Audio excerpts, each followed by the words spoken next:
মাকে বাঁচিয়ে রাখতে বিকাশ ভবন থেকে ঝাঁপ তরুণীর। মায়ের প্রতি কন্যার ভালোবাসা ছাপিয়ে গেল সব বিক্ষোভ আন্দোলনকে। চাকরিহারাদের আন্দোলন চলছিল বিকাশ ভবনে। এই আন্দোলনের মধ্যে হঠাৎ দোতলা থেকে নিচে ঝাঁপিয়ে পড়লেন এক তরুণী। সবাই ভাবতেই পারে তিনিও এক চাকরিহারা তরুণী।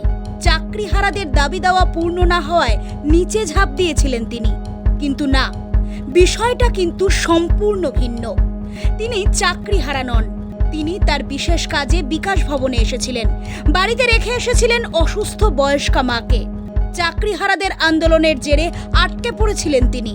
এদিকে ঘড়ি ধরে মাকে ওষুধ খাওয়ানোর বিষয় তার মাথায় ঘুরছিল।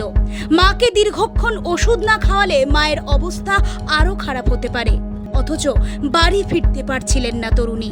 আন্দোলনকারীদের বারবার অনুরোধ করেছিলেন তাকে অন্তত যেতে দেওয়া হোক, বাড়িতে মুমূর্ষু মা রয়েছেন। আন্দোলনকারীরা তার কথা শোনেননি। তারপরই বেগতিক নিচে ঝাঁপিয়ে পড়ার কথা স্থির করেন তরুণী। উপায়ান্তর না দেখে অবশেষে নিচে ঝাঁপিয়ে পড়েন তিনি। তার আঘাত গুরুতর। এই ঘটনা চোখে আঙ্গুল দিয়ে দেখিয়ে দেয় বিভিন্ন আন্দোলনে সাধারণ মানুষকে কতটা ভুগতে হয়।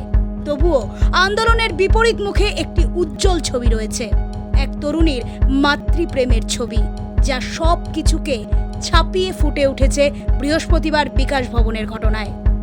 Bureau report, Nobel Bangla.